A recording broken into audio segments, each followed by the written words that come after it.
Story इस तरह Elsa को दिखाते होती है। वो कहती है, मैं कंप्लीटली अलोन इस वास्ट मेंशन में, अलोन एकदम एक फर्नीचर के टुकड़े के जैसे जिसे रखकर सब लोग भूल गए हैं।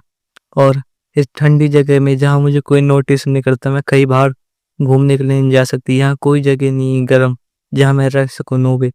फिर हमें दूसरा सीन दिखाया जाता है जहाँ पे एल्सा अपने हस्बैंड एंड अपने बच्चों के साथ होते हैं। उन्होंने उसे पकड़ रखा होता है। वो कहती है, मैं नहीं कह सकती इन्हें, इतना लाउड है ये, क्या सोच रहे हैं। उसका हस्बैंड कहता है, डार्लिंग तुम्हारे बिना मैं बहुत टेरिबल फील करता हूँ। और ये चिंड्रल भी, उसके बच्चे उसे एकदम क्यूट से देखते हैं। एल्सा उन्हें देखते हैं और ब्लश करने लगते हो, कहते हैं, अच्छा तो ये जरूर एक बहुत बड़ी मिस्ट्री कोई, राइट। फिर हमें अ कपल सुमन पहले का सीन दिखाया जाता है, द डचेस ऑफ सैरनबर्ग। फिर हमें मेंशन दिखाया जाता है जहाँ पे एक फैमिली डिनर कर रही होती है। एल्सा कहती है, अगर खाली सिस्टर। उसकी सिस्टर कहती है, कम ऑन सिस्टर, ये होती Karen, daughter daughter of the Duke of Sorenberg. और उसकी स्टेप मदर कहती है, बी केयरफुल, ये होती डचेस क्लोडिया सोरेनबर्ग। फिर एल्सा दिखाई जाते हो, कहते मैं माफी मांगती हूँ, इसका नाम है Elsa, daughter of the Duke of Sorenberg. उसका डैड ड्यूक वॉलेन सोरेनबर्ग वो कहता है, तो अपने आप को ग्रिप में लाओ, 1 महीने के अंदर तुम्हारी ग्रैंड ड्यूक एसबल के साथ शादी होगी। ये सुन एल्सा पूरी हैरान हो जाती है। वो कहती है, मैरिज, आपका मतलब क्या फादर। वो सोची थी, अगर मुझे याद है करेक्टली तो ग्रैंड ड्यूक एसबल जिन्होंने सालों से चल रही वॉर को एंड कर दिया between empire of Sebrel and neighbouring kingdom of Silboa. और लेकिन लोग उन्हें अलग पर्सपेक्टिव से देखते हैं। एक जो कि वो एकदम वॉर से एकदम ऑब्सेस है, इसलिए कोई उससे बात नहीं करता। और रूमर्स यहाँ तक है कि इवन उसने अपने भाई तक को मार दिया। आफ्टर ऑल वो एक वॉर लॉर्ड है, आ मैन जिसके अगल बगल टेरिफाइंग स्टोरीज घूमती रहती है। ये सुन एल्सा एकदम डरने लगती है और कहती है, और उस बंदे से मेरी शादी होने जा रही है। उसका फादर कहता है, तो ये चीज़ एम्परर ने डिसाइड करी है, जो ग्रेट डचेस हेड है वो तुम्हें अकेला नहीं छोड़ना चाहती थी आगे। तो उन्होंने मुझे एक चीज़ कही कि तुम्हारे एज और स्टेटस कैंडिडेट के लिए पूरी परफेक्ट है। ये सुन एल्सा कहते, तो ये चीज़ आप मुझसे कहना चाहिए। उसके डैड उसे देखता और कहता, एल्स तो इन दैट केस तुम्हें अपनी प्रिपरेशन अभी से चालू कर देनी चाहिए। ये सुन वो एकदम हैरान होने की, फादर प्लीज़ रुकिए। इतने उसकी स्टेप मदर कहती, तो मैं पूरी रिस्पॉन्सिबिलिटी लेती हूँ एल्सा को प्रिपेयर करने के लिए। उसका डैड कहता है, तो सब कुछ हो गया है, अब मुझे और कोई वर्ड नहीं सुनना। एल्सा कहती, तुम। फिर इतने में उसकी बहन कहती है, फादर मेरा बर्थडे आने वाला है, तो आपका क्या प्लान है। एल्सा खाना खाते हुए कहती, तो कैरन का बर्थडे मोर इम्पोर्टेंट है मेरी शादी से। और फिर उसका डैड, तो हाँ उसकी तैयारी एकदम सही चल रही है। और एल्सा कहती, तो इनके लिए मैं यहाँ एग्जिस्ट ही नहीं करती। फिर हमें पास का सीन दिखाया जाता है जहाँ पे एल्सा बीमार होती है। वो गेट खोल के बाहर जाती जहाँ किसी सीजी की तैयारी हो रही होती है। वहाँ पे कहती है एक मेड से, मेड मुझे बताओ यहाँ क्या चीज़ हो रही है, किस चीज़ की प्लानिंग हो रही है। उसकी मेड उससे देखते हुए कहती है, मिस मिस एल्सा, यहाँ आज कैरन का बर्थडे है, क्या क्या आप भी हमें ज्वाइन करना चाहिए सेलिब्रेशन में। वहाँ एल्सा की तबीयत खराब होती है। वो अपने मन को शांत करती है और एकदम अपने ऊपर स्माइल लाते हुए कहती, नहीं मैं आज अच्छा फील नहीं कर रही, तो मैं इस टाइम अकेले में बिताना चाहूँगी। फिर मीड बात करते हैं, miss Elsa and miss Karen की मदर्स डिफरेंट है। जब मैं मिस एल्सा के बर्थडे के बारे में सोचती हूँ जो कि कभी सेलिब्रेट ही नहीं किया गया, और उनकी मदर उन्हें पैदा करती कुछ समय बाद ही छोड़ के चली गई। और उनकी स्टेप मदर क्लोडिया वो उनके फादर की सेकंड वाइफ बन गई। और आफ्टर ईयर उन्होंने एक बेटे को जन्म दिया जो कि आप सिस्टर थी एल्सा की। फिर वो कहती है, इस समय मैं कुछ समझ ही नहीं पा रही, ये इस मोमेंट ये क्या हो रही है, फादर एंड स्टेप मदर मुझे अवॉइड क्यों कर रहे हैं। तो उसकी बहन कहती है, ओह तो फिर हमें एक अच्छी सी पार्टी रखनी चाहिए। लेकिन सिस्टर तुम्हें चिंता लेने की कोई बात नहीं है, अब तुम एक ग्रैंड डचेस बनने वाली हो, है ना, पर तुम तो मैजिक यूज ही नहीं कर सकती। एल्सा उसे देखती है। उसकी स्टेप मदर हंसते हुए कहती है, यस तुम जैसी एक एल्सा जो कि मैजिक में अच्छी नहीं है और सोशल इंटरेक्शन में भी नहीं, तो तुम चिंता मत करो। मैं होप करूंगी कि तुम ग्रैंड ड्यूक के हाउस में हमारी फैमिली को एम्ब्रेस ना करो। ये सब सुन उसका फादर कहता है, तो मुझे सोचने दो, क्यों ना हम कैरन की शादी ड्यूक से करा दे। ये सुन दोनों माँ बेटी एकदम गुस्सा होने लगती है। कैरन कहते, नहीं मुझे ऐसी जिंदगी नहीं जीनी एक रिमोट प्लेस में, जहाँ खाली स्नो ही स्नो। उसकी मदर भी कहती है, हाँ, मैं इस चीज़ के स्ट्रांगली ऑब्जेक्ट करती हूँ। मैं अपनी प्रीशियस डॉटर को एक बारबेरियन को कभी नहीं सौंपूँगी। ये सुन एल्सा कहती है, कैरन इनके लिए ज़्यादा इम्पोर्टेंट है। फिर वो कैरन कहती, तो अगर ये ऐसे कंटिन्यू रहेगा तो फिर हम तो एक सोसाइटी के लिए एकदम हँसी का पात्र बन जाएंगे, है ना? और फिर ओली कहती है, और ये भी मेरी गलती होगी, है ना? इतने में उसकी स्टेप मदर कहती है, तो हमें ये करना ही नहीं चाहिए, है ना? ये शादी के लिए ऐसे एकदम परफेक्टली मैच होगी। उसका डैड कुछ सोचता है। ऐसा कहती है कि मैं ऐसी शांत रही। फिर वो अपना गिलास नीचे रखते कहते हैं, मैं इस शादी से एग्री हूँ। मैं ग्रैंड ड्यूक के साथ शादी करूंगी, चाहे ये सेमफुल क्यों ना हो। चाहे ये हमारी फैमिली के लिए नहीं, मैं ये पूरे एम्पायर के लिए करूंगी। तो आप ये सब भूल जाइए, और जो आप मेरे लिए इतने सारे होम ट्यूटर्स ले रहे हैं वो सब आप कैरन को दे दीजिए। वैसे भी तो जो चीज़ मुझसे बिलोंग करती थी आपने वो सेक्रीफाइस कर कैरन को ही दे दिया है। और मैं शादी के लिए तैयार हूँ। मुझे पता है आप अपनी प्रीशियस कैरन को बचाना चाहते हो, है ना? उस एम्पर का नाम लेके तो आप मुझे यूज़ कर रहे हो आपके अपने सेल्फिश पर्पस के लिए। सुन उसकी शर्मदे कहते हैं, तो तुम हिम्मत करिए अपने फादर के डिसीजन में क्वेश्चन करने का। वो उठते हुए कहती, नहीं, मैं किसी की इंसल्ट नहीं कर रही, मैं खाली फैक्ट बता रही, और ये ज़्यादा केयर की बात नहीं है। तो अब मैं तैयार हूँ शादी के लिए। तो अब मुझे खाली एक चीज़ कहनी है, अगर आपका प्लान हो जाए ख़त्म करने का तो मुझे बताइएगा। तो क्यों नहीं, आप मेरी हेल्प करती है अच्छे से, तो अच्छे से आप मुझे प्रिपेयर करने की और परफेक्ट मैरिज लाइफ जीने की सलाह दीजिएगा। फिर हमें महीने के बाद दिखाया जाता है जहाँ से एक कैरेज जा रहा होता है, उसके अंदर एल्सा बैठी होती है।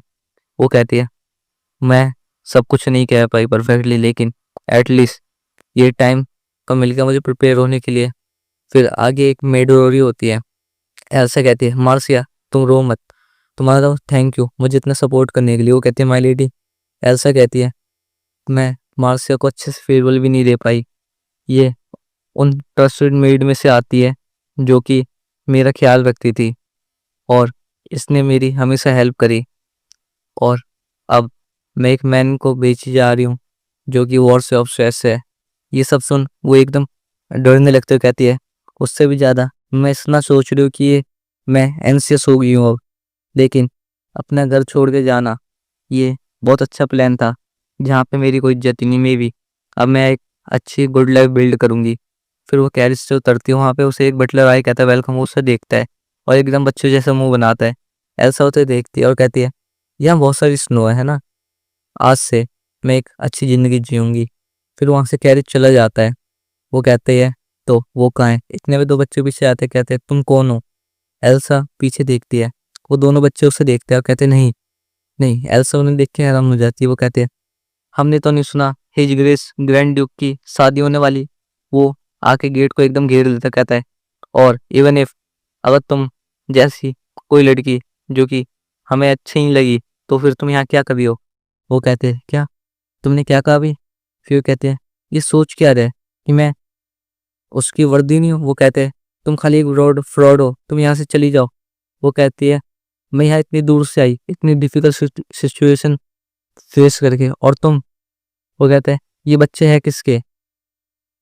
चैप्टर की सुबह एल्सा को दिखाते होते जो एकदम डरते हुए कहते, नहीं, हमें एक दूसरे को ऐसे जज करने की कोई जरूरत नहीं है, चलो शांत हो जाओ, और ऐसे इतने डेंजरस मैजिक यूज मत करो, अभी स्टॉप कर दो। वहां से बड़ा भाई और छोटा भाई कहता है, क्या तुम इस लेवल के मैजिक से भी डर गए? फिर वो अपना मैजिक अपने हाथ में लेते हुए कहता है, क्या तुम सच में खाली एक कॉमनर हो जो मैजिक के लिए इनकैपेबल है? और मुझे एक चीज बताओ, तुम क्या एक्सपेक्ट कर रही हो कि तुम एरिस्टोक्रेट की वाइफ बन जाओगे, हे जाइन दी ग्रैंड ड्यूक? वो उसे देखती है तो डरती हुई कहती है, हाँ तुमने सही गैस करा, मैं मैजिक में इतनी अच्छी नहीं हूँ। वो दोनों बच्चे भी उसे हैरानी से देखते हैं। फिर वो डरते हुए कहती है, लेकिन हाँ मैं एक ट्रूली ब्राइड हूँ और मैं ल्यूक की डॉटर हूँ। वो पीछे बच्चा रो रहा होता है, उसका बड़ा भाई उसे देख रहा होता है, और फिर वो कहती है, हाँ पर मैं कॉमनर नहीं हूँ। वो कहती है, और तुम मुझे ये बताओ तुम लोग हो कौन? वो बच्चे कहते हैं, क्या? इतने में वो कहता है, क्या तुम्हें नहीं पता हमारे बारे में? पीछे बटलर आया कहता है, ये childrens his highness the grand duke के है, मिस्टर विल्बर्ट एंड मिस्टर यूज। हम इससे बड़ा भाई और छोटा भाई बोलेंगे। वो कहता है, करंटली इनकी हिज हाइनेस ने गार्डियनशिप ले रखी है। वो सोची थी अगर मुझे करेक्टली याद है, जो फॉर्मर ड्यूक थे, जो एल्डर ब्रदर थे करंट ग्रैंड ड्यूक के, उन्होंने अपने बड़े भाई के बच्चों को अडॉप्ट कर लिया। पर कैसे? मैंने खुद को इतनी चीज बुलाने के लिए कैसे मना लिया, मुझे याद क्यों नहीं था?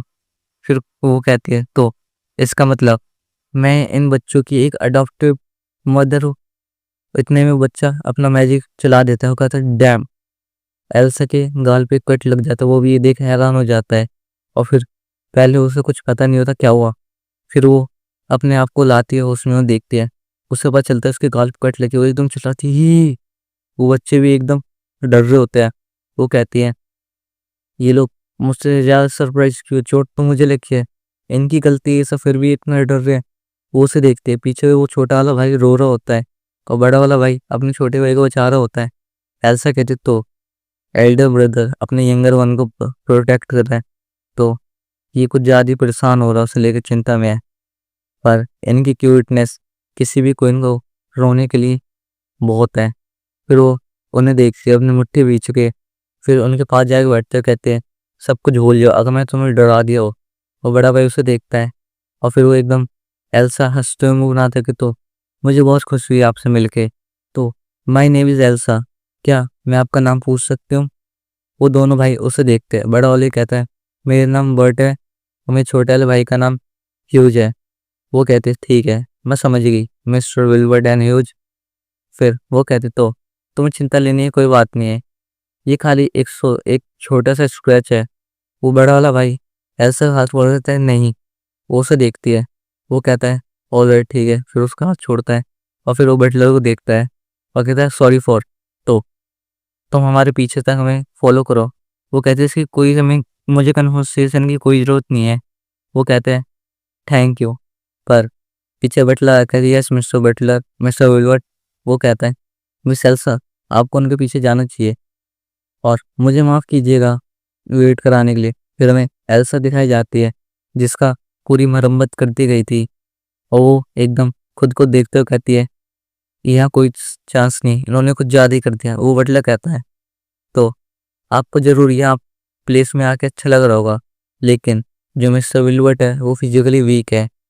इवन एक छोटे स्क्रैच जो आपको लगा, और मैंने उनसे झूठ बोला कि आप बेड में हैं, क्योंकि आप उनकी एक छोटी सी पेशेंट है। क्यों? क्योंकि मिस्टर विल्बर्ट के पीस के लिए, क्योंकि वो दिन भर बहुत काम करते हैं, आपको पता नहीं है। फिर वो कहते लेकिन कैसे? वो कहते ये चिल्ड्रन जिन्होंने अपनी बहुत छोटी एज में अपने पेरेंट्स खो दिए और उनके अंकल ने इनकी गार्डियनशिप ले ली, एक मैन जिसको लोग वॉल लॉर्ड के नाम से कहते हैं। फिर वो खुद को देखती है और वो बटलर दोबारा उससे अपोलोजाइज करके है मुझे दोबारा एक बार के लिए माफ़ कीजिएगा इनकन्वीनियंस होने के लिए। वो कहता है मैं प्लान बना रहा हूँ बॉयज़ को सब कुछ बताने के लिए, जैसे ही ड्यूक अपने एक्सपीडिशन से वापस आ जाएगा, लेकिन इसमें बहुत टाइम लग जाएगा। पता नहीं कैसे जो फीडनेस है वो ब्राइड को बहुत जल्दी छोड़ गए। हमने सोचा था वो साल की शुरुआत तक आएगी। वो कहती क्या बिगनिंग ऑफ द ईयर? फिर वो कहती है और मैंने इतना मेहनत करी इतनी जल्दी आने के लिए और मुझे ये मिला। वो कहती है फिर बटलर मुझे क्लियरली बताओ क्या कोई मिसअंडरस्टैंडिंग हुई है क्या? बटलर कहता है नो, ये खाली मेरी गलती है, तो प्लीज़ मैं आपसे डीपली सॉरी मांगता हूँ। वो कहती है मुझे मैरिज के लिए पुश करा गया, तो ऑल राइट, तुम बुरा मत मानो, तो मुझे ये बताओ ग्रैंड ड्यूक वापस कब आएंगे? बटलर उसे देखता है और कहता है ग्रैंड ड्यूक उनका ओरिजिनल प्लान लास्ट वीक तक रिटर्न आने का था, लेकिन मुझे उनका रिसेंटली उनका लेटर रिसीव हुआ जिसमें उन्होंने एक्सप्लेन करा था कि उन्हें रिटर्न आने का जो शेड्यूल है उसे बदलना होगा और मुझे अब तक खाली इतना ही पता है। ये सुन एल्सा पूरे हैरान हो जाते, कहते क्या वो बंदा क्या कर रहा है, उसे दो बॉयज को भी बड़ा करना है, उसे पता नहीं है क्या? वो कहता है यस आप सही है, डॉग इन दोनों के बारे में बहुत चिंता करते हैं और वो घर बहुत रेयरली होते हैं, उन्हें इनकी बहुत चिंता होती है। लेकिन जब से वॉर एंड हुई है उसके बाद बॉर्डर में फॉर्मर और स्वेल किंगडम वो अनस्टेबल सा हो गया है। फिर वो कहता है उनकी मदर वो बीमार है करंटली, उन्हें रिकवर होने के लिए हमने मैंसर में रखा है जहाँ वार्म क्लाइमेट है। वो कहते लेकिन कैसे?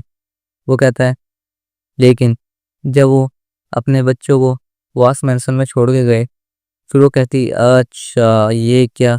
फिर वो सोची थी तो ये खाली एक मिसअंडरस्टैंडिंग है, हम सब हमारे अंदर, अब से हम एक फैमिली है तो हमें एक फैमिली की तरह रहनी चाहिए। फिर वो बड़े भाई के बच्चे ले जाते हैं और कहते हैं तो हम पहले एक दूसरे को इंट्रोड्यूस कर लेते हैं। वो कहता है बुबन तुम तो नो नीड, तुम यहाँ से चलो जाओ, मुझे चापलूसी की कोई जरूरत नहीं है, और काम डाउन और अपना आराम से टाइम लो जैसे तुम्हारी मर्जी हो, अंटिल जब सहेज गिरे द ग्रैंड ड्यूक रिटर्न नहीं आ जाए। वो उसे देखते हैं, पीछे उसको छोटा भाई देख रहा होता है, वो पीछे मुड़ के देखते इतने वो चला गया होता है। वो कहती है तो जैसा मैंने एक्सपेक्ट करा था, ये इसका बेस्ट फ्रेंड एकदम रूड होगा, लेकिन मैं गिव अप नहीं करूंगी इतनी आसानी से। फिर हमें मेंशन दिखाया जाता है। फिर वो मेट्स से पूछ रही होती है तो मुझे बताओ इन चिल्ड्रन अरे यार क्या है? वो कहते हैं इन बच्चों का शेड्यूल बहुत टाइट है। वो हर मेट से पूछती है, उनका पीछा करती है और कहती है ये एकदम हर जगह बिजी रहते हैं, खाने से लेकर काम करने तक। फिर वो कहती है तो मुझे ऐसा फील हो रहा है जैसे वो मुझे अवॉइड कर रहे हैं। वो अपने सपनों में देखते, वो अपने इमेजिनेशन में देखती है कि वो एक भेड़िया है और वो दोनों एक खरगोश। और वो कहते हैं अगर मैं कॉमन ग्राउंड ढूंढ लेती इन बच्चों के लिए तो हमारी दिक्कत एकदम सॉल्व हो जाती है। पर दूसरे वर्ड में इनके साथ टाइम में बिताना इस मैंसन में इतना ईजी नहीं होगा। मुझे एक अच्छा प्लान बना के उसे फॉलो करना चाहिए, लेकिन मैं करूँ क्या यहाँ? ये तो मुझे अवॉइड कर दे। फिर वो मेड कहती है क्या आप मिस्टर विलवर्ट की फेवरेट डिश जानना चाहती है? अगर मुझे पर पता नहीं है। वो कहते हैं मिस्टर विलवर्ट वो एक बहुत कॉम्प्लिकेटिंग पर्सन है, उन्हें खाने पे वो अपनी आंखें बंद कर लो, जो मुझे वो खा लेते हैं। वो कभी ऐसे नहीं कहते कि मुझे ये नहीं खाना। और मिस्टर ह्यूज उन्हें तो जो दे दो वो खा लेते हैं। वो उनका हमें कुछ नहीं पता कि उनकी सबसे फेवरेट डिश क्या है, उन्होंने आज तक कुछ बोला ही नहीं। वो कहते हैं लेकिन ऑल्सो मिस्टर ह्यूज, वो कहते हैं जो लोग थोड़ा हिचके आते हैं और कहते हैं वो दोनों ही खाने के लिए थोड़े अजीब से है, समसी एल्स ऐसी कुछ। वो कहते हैं मैंने हर किसी से मैंने ने पूछ लिया, पर यहाँ किसी को नहीं पता। एटलीस्ट मुझे ये तो पता चल जाए उन बच्चों को क्या अच्छा लगता है। अब मुझे ऐसा लगता है इस मेंशन में सब लोग ऐसी कोर्टियस है। फिर इसके पीछे एक मेड आता है तो वो सोचती है तो यहाँ मुझे कुछ पता नहीं चला, यहाँ आउट ऑफ कंट्रोल सिचुएशन। पीछे से एक बंदा है कहता तो कैरेट केक। वो ये सुन एकदम डर जाती है।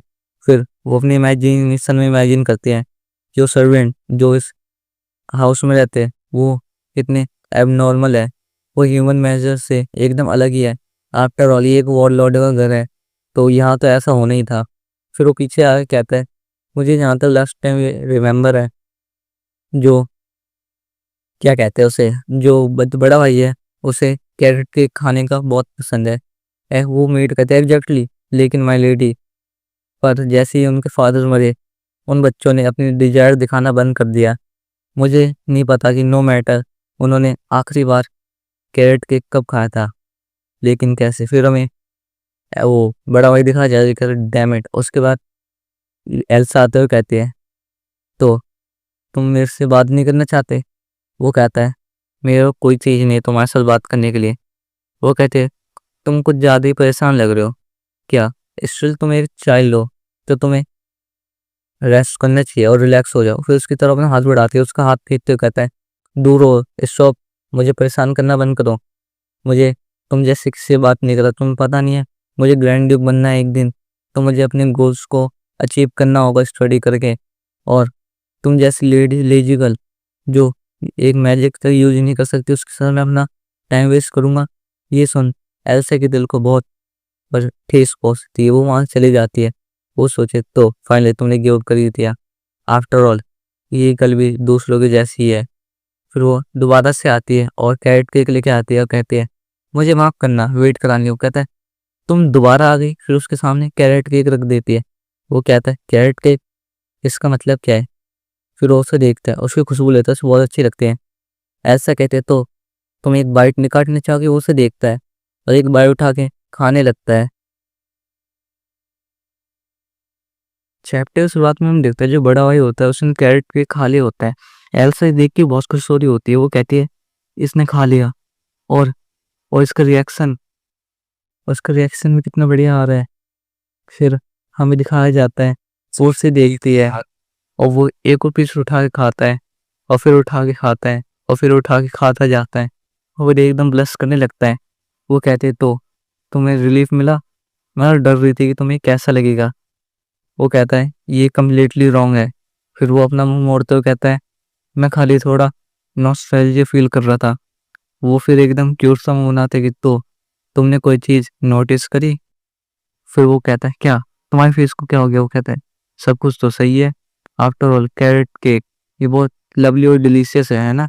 क्योंकि ये इस कॉन्टिनेंट का ही नहीं है, लेकिन ये वेस्ट रीजन की रेसिपी है।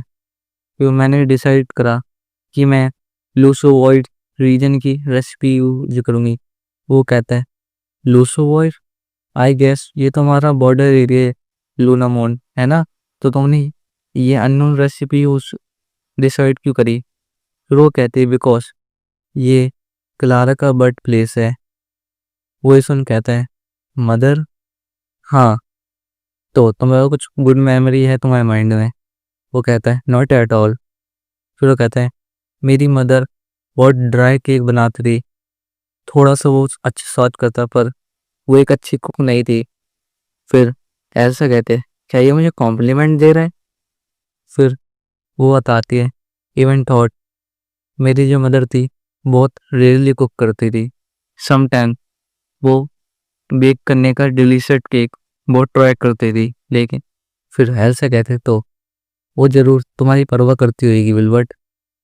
फिर वो वहाँ बैठ जाता है और कुछ सोचता है और फिर चिढ़ाता कहता है क्या तुमने इतना डिलीशियस केक क्यों बनाया? वो हैरान होकर कहती क्या तुम्हारा मतलब क्या है? क्या ये विंटर का मौसम नहीं चल रहा? विंटर कैरेट वो स्वीट और स्वीट भी होते हैं और वाई और ये साल हार्वेस्ट करने के लिए बहुत अच्छा होता है। यहाँ के इस टाइम कैरेट बहुत समय तक चलते हैं। वो कहते हैं विंटर कैरेट, क्या तुम एक ड्यूक की डॉटर नहीं हो जो मैजिक यूज नहीं कर सकती, पर तुम इतना डिलीशियस ट्रीट और इतनी सिंपल इंग्रेडिएंट से केक बना सकते हो? अब मुझे ये बताओ तुम्हें ऐसी स्किल कहाँ से मिली, कहाँ से सीखी? वो कहता है मैं एक दिन ग्रैंड ड्यूक बनूंगा और तुम मुझे बच्चों की जैसे ट्रीट मत करो। एल्सा उसे देखती है और फिर वो बताती मेरी मदर मुझे पैदा करते ही मर गई, पर मेरे पास भी कोई मेमोरीज नहीं है। फिर वो उसे देखता हुआ कहता है तो फिर तुम्हारा ख्याल किसने रखा? वो कहती है मेरी मदर को रिप्लेस कर दिया गया मेरी हाउसकीपर मार्सिया से, जो कि मेरी मदर्स की क्लोजेस्ट फ्रेंड थी। उसने मुझे मेरी मॉम के बारे में बहुत चीज़ें बताई और उनसे मुझे कुछ मेमोरीज मिली और कुछ खाने के बारे में।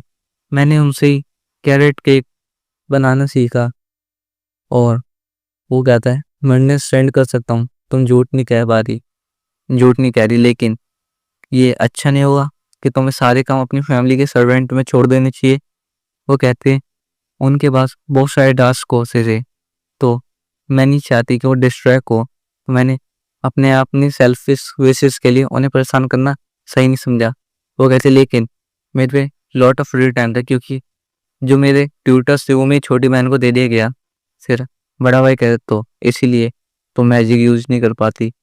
वो कहते लेकिन ये वो चेयरफुल एंड ऑप्टिमिस्टिक था मेरी जैसी यंग लेडी।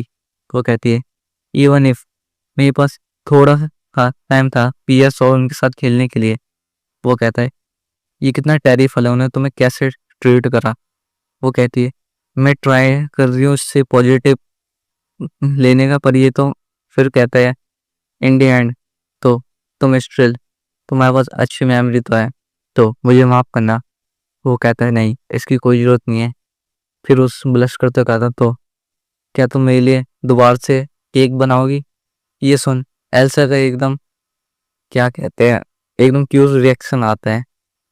फिर वो कहता है क्या तुम क्या सोच रहे हो? मेरा ऐसा कोई रॉन्ग आइडिया नहीं, मैं खाली अपने छोटे भाई को भी खिलाना चाहता हूँ। वो कैसे ऑफ कोर्स मुझे पता है कि कैसे ग्रिल करते हैं। तो अब हम मीट और वेजिटेबल बनाए कोयले में। वो कहता है अब तुम चुप हो जाओ।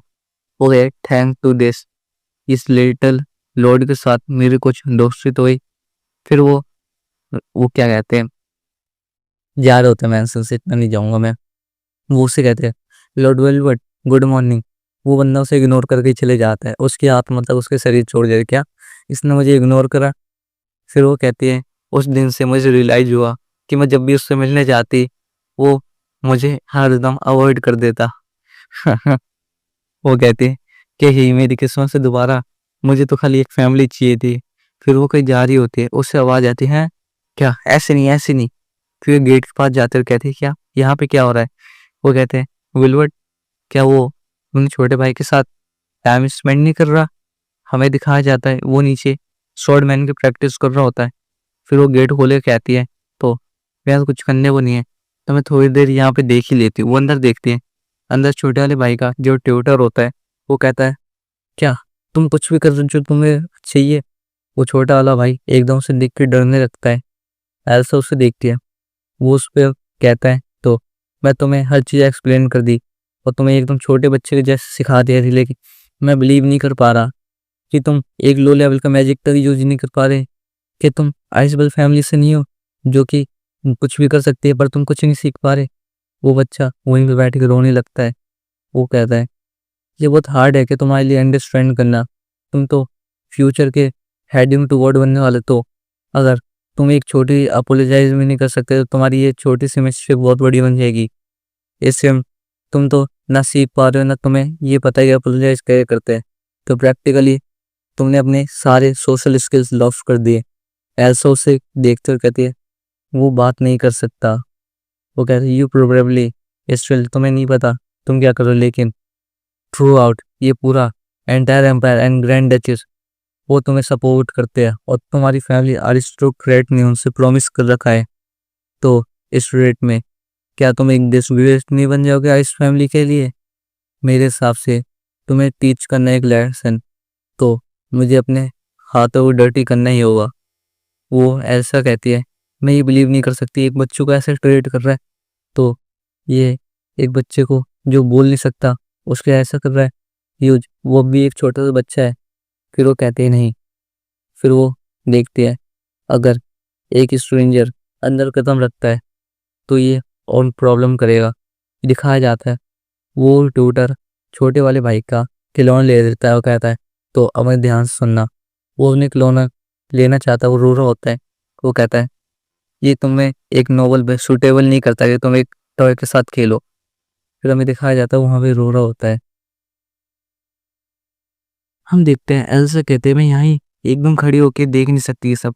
फिर वो अंदर रूम में जाती है और उसका पेट लेते हुए कहती है तो पेरेंट्स ये जरूरी नहीं है कि उनका टैलेंट उनके बच्चों को ही मिले। वो कहते हैं लॉज ह्यूज वो एक लिटिल चाइल्ड है जो अभी सीख रहे हैं, उनको तो अपना एक्सप्रेशन भी एक्सप्रेस करना नहीं आता अभी तक। ऑफ कोर्स वो अपना हार्ड कर रहे हैं सीखने के लिए मैजिक इमीडिएटली।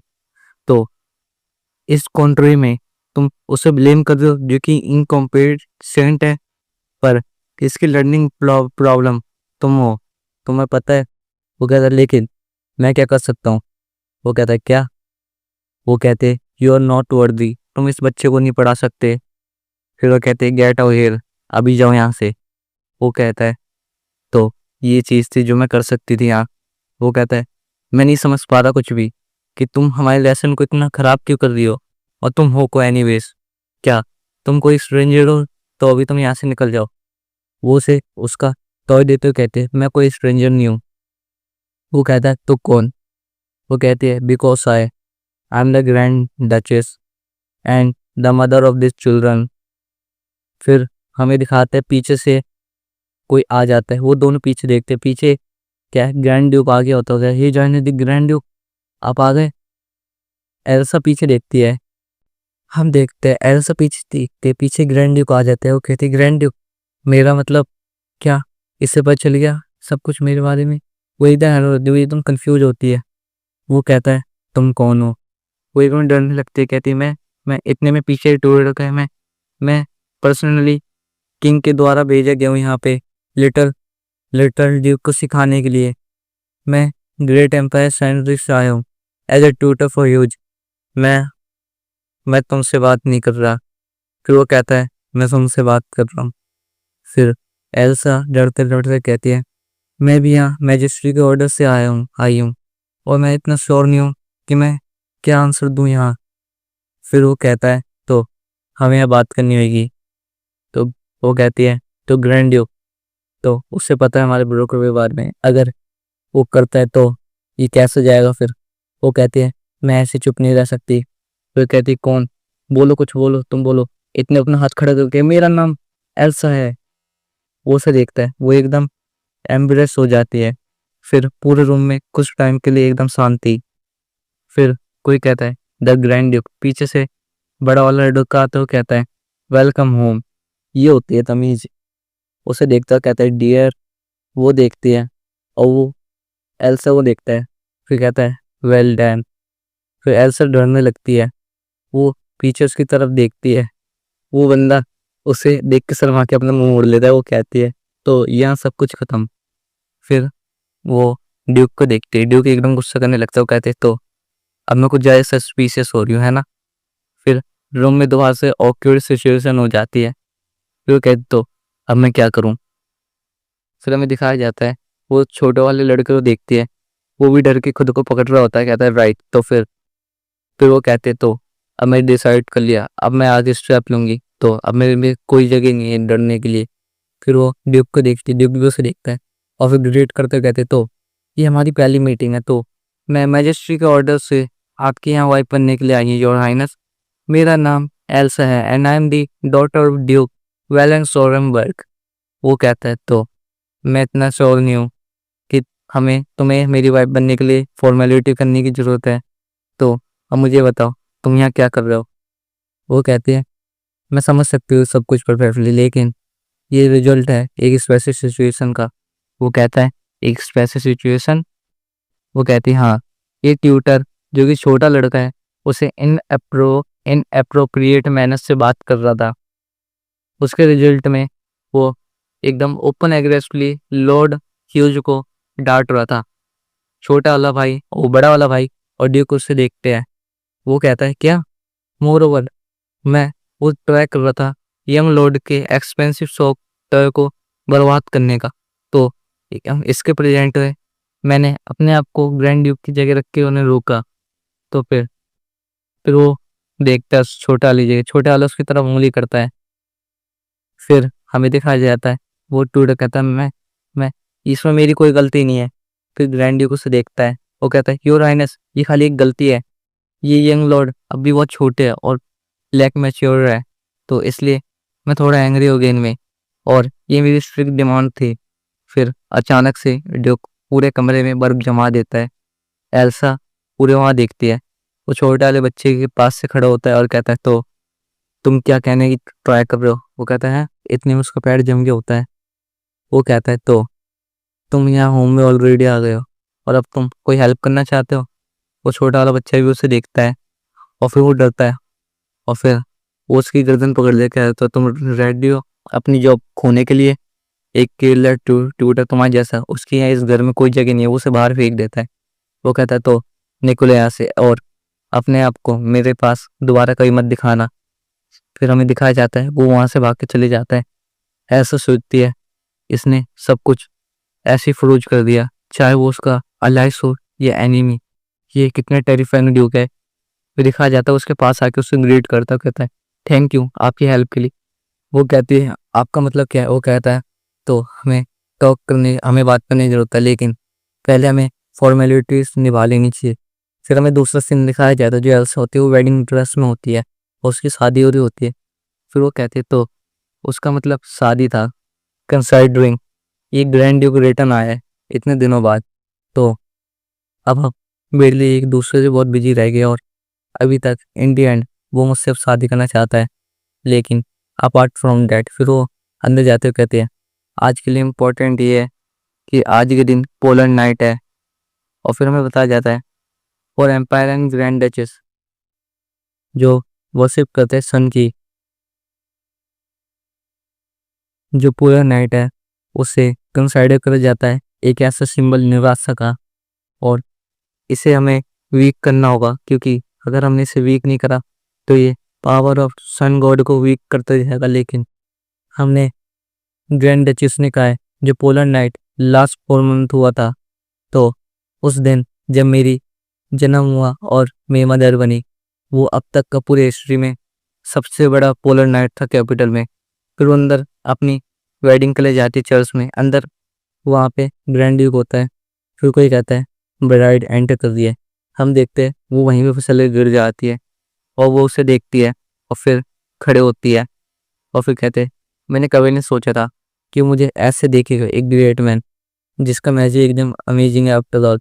तो हाउएवर मैं अभी क्वाइट अंडरस्टैंड नहीं रह सकती, इसका मतलब मुझे अपनी बेस्ट टू बेस्ट परफॉर्मेंस देनी चाहिए। वो उसकी तरफ ना हाथ बढ़ाता है और फिर वो उसका हाथ पकड़ते कहते इसका हाथ बहुत बड़ा है और ये मुझे डरा रहा है।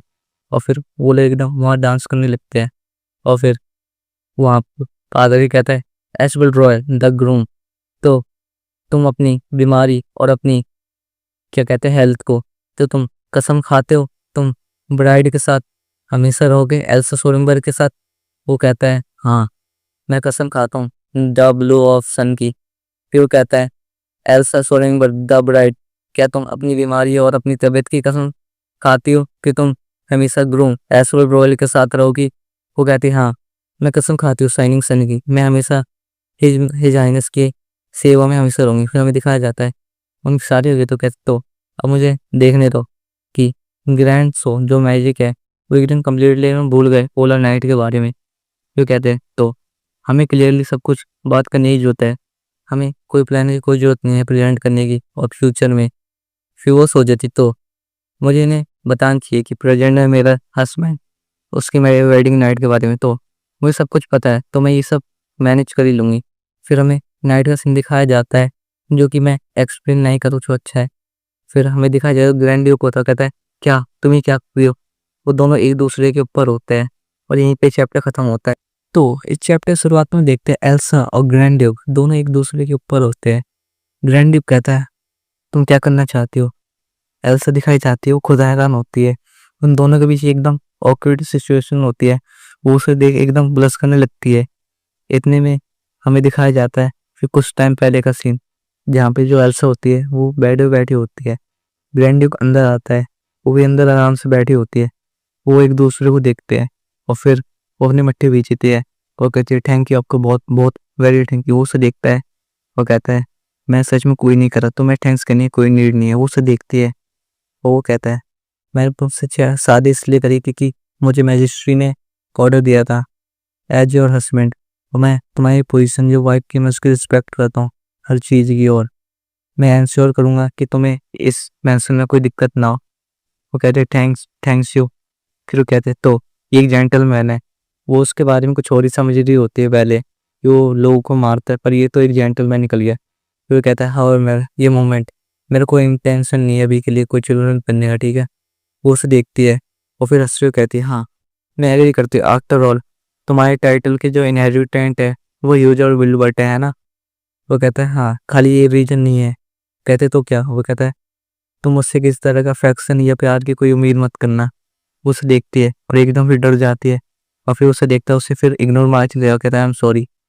फिर वहाँ से जा रहा होता है, वो उसे देखते हैं और कहते तो एक न्यूली वेड हस्बैंड उसने अपनी शादी सेरेमनी में ये कह दिया, तो इस रीजन के अलावा अब मुझे और क्या ही चीज़ बुरी लगेगी। वो कहते तो फिर इतने में वो कहते प्लीज़ रुकिए आप।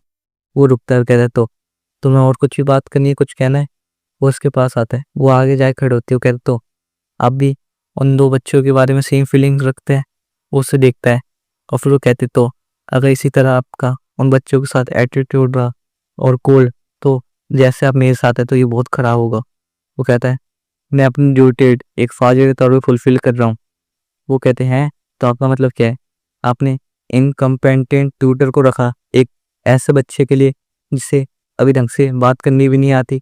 वो कहते वो ट्यूटर फिर वो कुछ बोलने के लायक ही नहीं बचता। वो कहते तो अब आपके इंटेंशन ऐसे मैं जज तो नहीं करूँगी, मैं आपको ब्लेम नहीं करूँगी, पर आपका जो पेरेंटिंग मेथड है क्योर हाइनेस वो उन बच्चों के लिए है ही नहीं। उन्हें ना ही एडल्ट ना ही दोस्त मिले रिलायबल।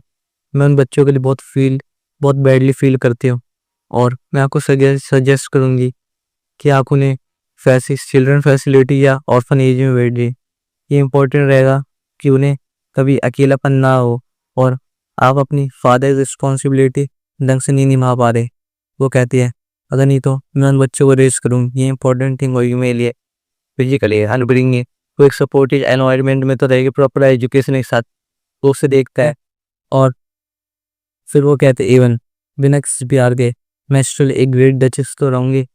फिर वो देखती है और फिर उससे आगे आगे आके कहती है तो अगर आप ऐसे अपना प्यार शो करवाना चाहते हो उन बच्चों से तो प्लीज़ उन्हें मेरे पास छोड़ दीजिए। वो उसकी तरफ बढ़ रही होती है, वो उसके आगे अपना हाथ रख लेता है और फिर वो उसे पकड़ता है। वो कहता है वेट, इतने में वो उसे पलंग में धक्का दी जाती है। वो दोनों बेड में गिर जाए, कहते मैं आपको हर चीज़ दूंगी जो आपको वंडरफुल एनवायरनमेंट चाहिए। और फिर हमें दिखाया जाता है दूसरा सीन, वो दोनों जब वो तो कहते ये सब खत्म हो गया मैं, फिर हमें दिखाया जाए ग्रैंडी को कहता है तो मैंने ये कर ही दिया। फिर वो दोनों एक दूसरे के ऊपर होते हैं, पीछे से कोई आता है, फिर दोनों दोनों भाई आते हैं, वो देखते हैं यहाँ क्या हो रहे। वो कहते क्या आप दोनों क्या कर रहे हो? वो कहते हैं क्या, वो अपने बटन बंद करके हम तो खाली हम तो खाली। फिर कहते हैं जगह वो दोनों बच्चे को सॉरी समझ रहे होते हैं। वो दोनों उन्हें देखते हैं और फिर हमें दिखाया जाता है, वो कहता है ओ। फिर वो आगे भागते हुए आता है, फिर एल्सा दिखाई जाती है, वो कहता है तो आज हम साथ में सोते हैं। एल्सा इसमें एकदम हैरान हो जाती है, वो कहता है साथ में? वो कहती है तो मुझे जहाँ तक रिमेम्बर है ये मेरे को ऐसे क्यों देख रहे हैं? फिर वो एल्सा को हाथ पकड़ते कि हाँ मिस एल्सा बहुत हार्ड वर्क करती है आज के दिन, तो और वो हमेशा हमारे साथ ही सोती है। फिर वो ब्लश करता है और ह्यूज की तरफ कहता है और कहता है ह्यूज। फिर वो ह्यूज की तरफ देखता है और ह्यूज भी उसका इशारा समझ जाता है और भागते हुए आके एल्सा को पकड़ लेता है, कहता है हाँ। एल्सा भी देख बहुत सारे कहते हैं क्या तुम्हारा मतलब क्या है? ग्रैंडी से देखता है और फिर जो उसका बड़ा भाई होता है वो दूर जाते कहता है पुअर ह्यूज। वो रोता है अगर वो एल्सा के साथ ना सोए तो, और डेफिनेटली उसके बिना वो कभी सो ही नहीं पाता। फिर हमें ह्यूज दिख जाता है जो कि रोनी की एक्टिंग कर रहा होता है। एल्सा कहती है टीयर्स, तो ये एक्टिंग में अपने रोल को बहुत अडेप्ट कर चुका है। फिर यू आ गया तो कहता तो प्लीज योर हाइनेस प्लीज आप एल्सा को मत निकालिए प्लीज ह्यूज के लिए। ह्यूज भी उसे एकदम क्यूट बन के देखता है। फिर एल्सा कहते हैं ओ तो ये लोग सोच रहे कि हम यहाँ लड़ाई कर रहे थे और ग्रैंड ड्यूक मुझे यहाँ से निकालने वाले हैं। वो कहता है तो मैं एडमिट करता हूँ एल्सा थोड़ी आलसी है, लेकिन वो उन्होंने आज तक हमें कोई भी हानि नहीं पहुंचाई। फिर वो एल्सा को देखता है, एल्सा भी उसे देखती है और फिर हमें ग्रैंड ड्यूक दिखाया जाता है जो हैरान हो सकता है तो तुम 1 महीने के अंदर ही इनके साथ कुछ ज्यादा क्लोज हो गई हो। वो कहते तो इन बच्चों के हिसाब से इनके इमोशन बहुत स्ट्रांग हो गए हैं। वो कहते तो ये सच है। वो कहता लेकिन फिर वो कुछ सोचता है और कहता है, फिर वो कहते तो ये रियली क्या मुझे यहाँ से निकालने की सोच रहे हो? कहता फाइन, तो आज हम साथ में सोएंगे चारों के चारों। वो तीनों तीनों नहीं दो, एक बड़ा वाला और ऐसा वो ये सुन के हैरान हो जाते हैं। जो ह्यूज होता है वो तो खुश हो रहा होता है और ये चैप्टर यहीं पर खत्म होता है। इस चैप्टर की शुरुआत में देखते हैं जो एल्सा होती है वो कहती है मेरे हिसाब से उसने ये कहा कि आज हम चारों के चारों साथ में सोते हैं, क्या मैंने कुछ गलत सुन लिया? वहां पे वो कहता है क्या साथ में सोएगी, वो भी आपके और हिजी के साथ? फिर वो हिचकाने लगता है और एल्सा को देखता है, उनके पीछे एकदम ऑकवर्ड सिचुएशन हो जाती है। हाँ एग्जैक्टली। फिर ऐसे कहते तो मैंने कुछ गलत नहीं सुना था। फिर हमें दिखाया जाता है वो कहते तो मेरे कोई आइडिया नहीं है ये क्या सोच रहे हैं। वो दोनों एक दूसरे को देखते हैं और फिर ऐसे होते तो ये इसने अभी अपने मुझे प्यार देने के लिए नहीं कहा, पर ये मुझे सजेस्ट कर रहा है कि आज हम साथ में सोए। तो ये एक ड्यूक की डॉटर जिसे यहाँ पे एम्परर ने ऑर्डर भेजा है, मुझे नहीं पता इसके इंटेंशन क्या है, लेकिन मैं इसे बच्चों के साथ अकेले नहीं छोड़ सकता। तो कहता है क्या तुम्हें कोई प्रॉब्लम है साथ में सोने में? वो फिर देखती है और कहती है ये तो बहुत ऑकवर्ड होगा। फिर वो ह्यूजी की तरफ देखती है और कहती है ऑल टॉट, मुझे कोई दिक्कत नहीं है, मैं एग्री करती हूँ। फिर हमें दिखाया जाता है उसने ह्यूजी को गोदी में ले लिया होता है। तो क्या तुम एग्री हो हमारे साथ सोने के लिए साथ में? ह्यूजी से एकदम प्यार से देख रहा होता है और फिर हमें दिखाया जाता है वो लोग साथ में सो रहे होते हैं, दोनों भाई सो गए होते हैं। वो कहते हैं उन्हें देखते हैं तो ये जरूर आज को ज्यादा थक गए थे तो इसलिए आज जल्दी सो गए ये बच्चे, आफ्टर ये बच्चे ही है। फिर हमें ग्रैंड को दिखा जाता है वो उसे देख रहा होता है। ऐसे कहते लेकिन लेकिन मॉम तो अपने बच्चे ऐसा दोगी, ये तो एक कस्टम है, लेकिन ये मुझे ऐसे देख क्यों रहा है? जो एल्सा होती है एकदम ऑकवर्ड सिचुएशन में एकदम लेटी हुई होती है। फिर हमें दिखाया जाता है फिर जो बड़ा भाई होता है वो कुछ कहना चाह रहा होता है, एल्सा उसे देखती है, उठ के देखती है। वो कहते प्लीज आप उसे बाहर मत भेजिए, फिर ये दोनों वो ये से सुन हैरान हो जाते हैं। वो कहते हैं तो ये सपने में भी मेरे बारे में फिक्र कर रहे हैं। वो कहते तो तुमने वेलवेट का अटेंशन कुछ ज़्यादा ही दी थी। फिर हम देखते हैं एल्सा उसे देखती है और कहते हैं वेलवेट तुम्हें पता है कितना कितना हार्ड है उसके साथ रहना, क्यों मैं पता भी है। वो कहते हैं वो डेस्परेटली अपने आप को ट्रबल में डाल के क्रो करना चाह रहा है, लेकिन वेलवेट अब भी एक बच्चा है और तुम्हें अपने वर्ड एकदम केयरफुली उसके सामने यूज करने चाहिए जिससे उसे कभी दर्द हर्ट ना हो। वो कहती है तुम क्या तुम सच में सजेस्ट कर रही हो कि मुझे मुझे वेलवेट की कोई दिक्कत नहीं है। वो उसे देखती है और कहती है ये इतना ओल्डर नहीं कि वो बच्चे वो अपने आप को इतनी एंजाइटी में डाल रहे इतना एक्सपीरियंस करके। वो उसे देखता है और उसे देख के सो जाता है। फिर वो दोनों सो जाते हैं। वो सोचे थे तो ये ठंडी आके हिज हाइनेस उन्होंने अपनी मर्जी से मेरे साथ शादी करी। उन्होंने हिज मैजेस्टी के एम्परर के उससे शादी करी मैरिज। ये खाली एक डिफरेंट चीज़ है। अब फिर हमें ग्रैंड ड्यूक दिखाया जाता है जो पहले साइड कर कुछ सोच रहा होता है। वो याद करता है जो एम्परर होता है उसने कहा होता है तो मैं तुम्हारे लिए फ्यूचर वर्क डिसाइड कर लिया है। हमें एम्परर दिखाया जाए जिसका नाम एडलर होता है, रूलर ऑफ ली स्ट्रैनरी एम्पायर। वो कहता है तो तुमने ऑलरेडी डिसाइड कर लिया तुम्हें कहाँ सेलिब्रेट करना है, तो क्या इरादा है नेबरहुड बॉर्डर। वो कहता सारी मैंने इसके बारे में सोचा, मैं आफ्टर एक्सपीडिशन अपने टेरिटरी में स्पेंड करना चाहता। वो उसकी तरफ अपना ग्लास भीगता और कहता तो तुम एम्परर के ऑर्डर को ओबे कर रहे हो। वो कहता है मैं माफ़ी मांगता हूँ। फिर हम करंट में आते हैं। वो ये सब सोच सो गया होता है और फिर अपने बगल में देखता है जहाँ पे एल्सा सो रही होती है और फिर उसके गले पे अपना हाथ रख देता है और गला दबानी चाह रहा होता है। और हमें दिखाया जाता है एल्सा का जो मुंह होता है वो लाल हो गया। तो वो कहता है तो तुम अगर मैंने यहाँ पे थोड़ा और प्रेस लगाया तो तुम्हारी गर्दन इजीली ब्रेक हो जाएगी। फिर वो उन बच्चों को देखता हुआ हाथ हटा लेता है और फिर कहता है अगर तुम्हें एम्पर के द्वारा भेजा हुआ तुम्हें स्पाई हो तो तुम इजीली बच्चों के ट्रस्ट तो जीत लोगी, लेकिन मैं एक बैड फादर हूँ इसलिए तुम अब तक यहाँ पे हो और एक ग्रैंड ड्यूक भी हूँ मैं। फिर हमें दिखाया जाता है वो कहता है तो मैं अब क्या करूँ। फिर हमें पास का सीन दिखाया जाता है जहाँ पे उसका बड़ा भाई और उसकी जो भाभी होती है कहता है ब्रदर। वहाँ पे दिखाया जाता है वो अपने मदर के साथ होता है वेलवर्ट। वो कहता है रोल्फ। हमें दिखाया जाता है वो हैप्पी फैमिली होते हैं। फिर हम करंट में आते हैं जहाँ पे ऐसा होती है उसकी आँख खुलती कहती तो ऑलरेडी मॉर्निंग हो गई है। ये ऐसा फील लग रहा है कि मैं पूरी नाइट सोई नहीं हूँ। फिर नीचे उतर के वो कहीं जा रही होती है। फिर उसे एकदम छींक आती है अच्छू। वो कहते कोल्ड, मुझे ऐसी वॉक करते हुए कोल्ड हो गया। फिर कोई उसका नाम सुलाता है एल्सा। वो कहती क्या हो रहा है, क्या ये कोई इतना क्वाइट नॉर्मली है क्या। मेरे उठते ही उन्होंने चिंता करनी चालू कर दी कल के बारे में, तो मुझे जल्दी वहाँ जाना होगा। फिर वो गेट खोल के एकदम भागते हुए जाती है पीछे से। जो ग्रैंड डिक होता है वो कहता है वेट मैंने उसे कहीं नहीं भेजा। वो जो वेलवेट होता है वो हाथी ऐसा चिपक जाता है और दिखाया जाता है उसके सर पे चोट लगी होती है। वो दोनों एक दूसरे को देखते हैं और वेलवेट के सर पे मिट्टी वो लगाते हैं पट्टी। ग्रैंड ड्यूक कहता है गुड मॉर्निंग मिस। इसी के साथ ये चैप्टर खत्म। इस चैप्टर की शुरुआत में देखते हैं जो ड्यूक होता है कहता है गुड मॉर्निंग मिस।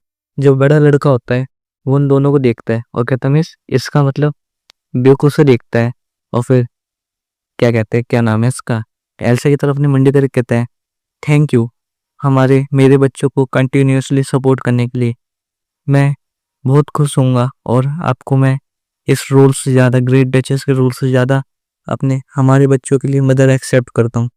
ये सुन वो खुश हो जाती है, उससे ज़्यादा वो दोनों बच्चे खुश हो जाते हैं। वो झुकते हुए कहती है और आने ग्रैंड ड्यूक थैंक यू मुझे एक्सेप्ट करने के लिए। वो कहता है चलो अब मैं सीधे स्ट्रेट आता हूँ, हमें कुछ रूल्स बनाने होंगे जीने के लिए। वो कहते हैं रूल्स। वो कहता है हाँ हम अब शादी है मैजेस्ट्री द एम्परर के ऑर्डर से और ये ऑब्वियसली हमें पता होना चाहिए ईच अदर को क्या हमें अच्छा लगता है क्या नहीं। और तुम एक दूसरे रीजन में बड़ी हुई है और इन्फ्लुएंस हुई है डिफरेंट कल्चर्स के साथ, तो हमें अपेरेंटली इस चीज़ इशू को एकदम क्लियर करना चाहिए हमारे बच्चों के लिए भी। वो दोनों भी उन्हें देखते हैं और फिर वो कहता है तो ये बेटर होगा हम सब कुछ पहले ही डिस्कस कर ले। तो अब हमें पहले अपने कल्चर के कॉन्फ्लिक्ट्स को एकदम पूरा करना चाहिए जिससे हम एक दूसरे के साथ पीसफुली रह सके। फिर वो कहता है तो इससे तुम्हारा ट्रू इंटेंशन पता चल जाएगा। फिर एल्सा कहती है फाइन। वो कहे तो अब हमें डिटरमाइन करना होगा कि हम एक दूसरे के साथ कैसे कॉम्प्रोमाइज़ करके रह सकते हैं। फिर कोई वहाँ पे पाद पाद पाद पाद मारता है, उनके बीच एकदम ऑकवर्ड सिचुएशन हो जाती है। बड़ा बेटा कहते हैं नहीं ये मैं नहीं था। एल्सा कहती है हाँ ये मैं भी नहीं थी। फिर उनकी नज़र सीधा छोटे वाले हो जाती है जो बोल भी नहीं सकता। वो शर्मा रहा होता है क्योंकि उसी ने करा होता है। एल्सा फिर उसका इल्ज़ाम अपने ऊपर लेते कि ऑल राइट मैं एडमिट करता हूँ ये मैं थी। मुझे भूख लग रही थी, वैसे ही ब्रेकफास्ट का टाइम हो गया है। वो कहता है हाँ मैं एग्री करता हूँ, ये ब्रेकफास्ट का टाइम। फिर हमें ब्रेकफास्ट दिखाया जाता है जब वो लोग खा रहे होते हैं। वो कहता है तो ब्रेकफास्ट खत्म हुआ तो हमें कुछ चीज़ डिस्कस करनी होगी जो मैंने मेंशन करी थी। फिर वो बड़ी लड़की को देखते जो वेजिटेबल और फिश को देख के कुछ मुंह बना रहा होता है तो हमें सोचना चाहिए। फिर वो उसे देखती है ओके तो मैं जरूर ये डिफाइन कर लूँगी कि वेल वर्ड को क्या लगता है और क्या नहीं।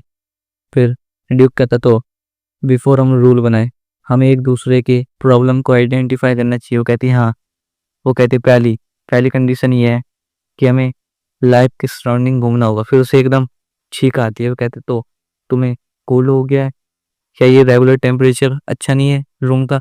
वो कहते हाँ मुझे थोड़ा सा हो गया। फिर वो उसे देखता है, बटलर आया कहता है फिर लेडी एल्सा तो अब एक इम्पेरियल कैपिटल में बड़ी हुई है जहाँ पे डिफरेंट क्लाइमेट हो तो ऑफ कोर्स यहाँ की जो ठंड है वो आपके लिए बहुत हाई होगी तो आपको कूल हो जाएगा। फिर उसे वो ब्लैंकेट दे देता है। वो कहे तो हमें पहले ये क्लोथेस प्रिपेयर करने चाहिए ठीक है। फिर बड़ा वाला कहते तो हम सब संग में क्यों नहीं खरीदने जाते हैं। फिर छोटा वाला मंडी हाँ हाँ हाँ मैं भी। फिर वो कहते तो योर हाइनेस तो आप डिफरेंट कल्चर में बड़ी हुई है तो ये जरूरी है आपका जो क्लोथ का टेस्ट वो बहुत टेरिबल है तो मैं बोलूँ तो हमें संग में कपड़े खरीदने के लिए जाना चाहिए। फिर वो उसे देखती है और कहती है हर दिन ये दिन हार्ड से हार्ड होते जा रहा है, मुझे अपने कपड़े चुनने की भी यहाँ आज़ादी नहीं मिल रही। वो कहती है नो। फिर वो कहती तो तुम क्या सोचते हो कि मुझे कपड़ों को याद नहीं है, जो वो मैंने कपड़े पहने थे वो मैंने अपनी मर्जी से नहीं पहने थे। उन्होंने जो मेरी स्टॉक मदर है उन्होंने मेरे लिए एक फेमस डिजाइनर से ये डिजाइन करवा था। ये सब सुन वो दोनों हैरान थे तो लेकिन तुम्हारा इससे मतलब क्या है। फिर वो कहता है मैं अंडरस्टैंड कर सकता हूँ। तो आप तक हम थोड़े रूल बनाने के बाद संग में सिटी में जाएंगे। फिर हमें सिटी का सीन दिखाया जाता है जहाँ पे वो लोग कपड़े की शॉप में आगे होते हैं। फिर ओलिविया कह रहा है यार एल्सा एक कपड़ा बदल के आते तो मुझे बताओ ये कैसा लग रहा है। वहाँ पे वो बच्चे कहते हैं दोनों खुश हो जाए कि वाह। जो वो कहता है ये प्रैक्टिकली एंड ब्यूटीफुल है। वो कहते तो तुम मुझे प्रेस कर रहे हो। वो कहता है ये ड्रेस तुम्हें सूट कर रहा है, इवन जो हमारा ड्राइवर है वो भी तुमसे ज़्यादा अच्छा लगता है। ये सुन उसका मुंह बन जाता है। ड्यूक कहता है कंसाइडरी ये तुम्हें अच्छा लगा, प्रेटी लग रहा है, नॉट बैड। फिर वो कहता है तो हमें और भी कपड़े चूज करने चाहिए। वो कहते हैं फिर हमें दिखाया जाता है वो एक एक कर हर कपड़े पहन रही होती है। और फिर ड्यूक कहते तो अब अगला कौन सा। वो कहते नहीं ये इनफ है, ये बहुत है। वो कहता है एल्सा मैं तुम्हें क्या कहा था कि हम सब संग में कपड़े खरीदे और एक ग्रेट अपॉर्चुनिटी है एक दूसरे के साथ फैमिलियर और दूसरे कल्चर को अपनाने की। वो कहते हैं एग्जैक्टली हम यहाँ शॉपिंग करने के लिए ही आए हैं ना। फिर कपड़े देखते हो कहती है पर यहाँ तो बहुत सारी ड्रेसेस है। फिर कहते तो मुझे यहाँ पे डिफरेंट ड्रेसेस रोज पहननी होगी एक महीने में। फिर छोटा वाला बेटा आते हो कहता है और वो उसे देखती है और फिर वो एक ड्रेस की तरफ उंगली करता है। फिर वो कहते हैं यूज। उसका बड़ा वाला भाई कहता है यूज यहाँ देखो मैंने क्या ढूंढा। वो अपने दूसरी ड्रेस बढ़ा रहा होता है। कहता है अगर ये ड्रेस पहनेगी तो ये एक ब्यूटीफुल गर्ल से एक प्रिंसेस बन जाएगी। फिर वो दोनों एक दूसरे को घूर के देखते हैं और ड्यूक कहता तो तुम दोनों की वजह से एल्सा कुछ ट्रबलसम पोजीशन में आ गई है। वो कहते हैं हाँ। फिर दोनों उसे छोड़ देते हैं। जो ड्यूक होता कहते तो हम पूरी दुकान ही खरीद लेते। ये सुनो वो दोनों खुश हो जाएगी और हाई ना सब ग्रेट है। वो कहते अगर हमें इसमें से पिक कर ली तो तुम मुझसे एक्सपेक्ट करोगे कि मैं इन सबको कहूँ है ना। वो कहते हैं मुझे और एक और बस नहीं सुनना, जो मैंने डिसाइड कर लिया रूल नंबर 1 अगर मैं तुम्हें रिकॉग्नाइज करा है अपनी वाइफ के रूप में एल्सा तो तुम एक ग्रेट डचेस हो और तुम्हारी भी एक पोजीशन है जो तुम्हें संभालनी चाहिए। मैं तुम्हारे ओपिनियन का रिस्पेक्ट करता हूँ पर तुम मेरी वाइफ हो ग्रैंड डचेस तो तुम्हें भी अपनी ड्यूटीज संभालनी चाहिए।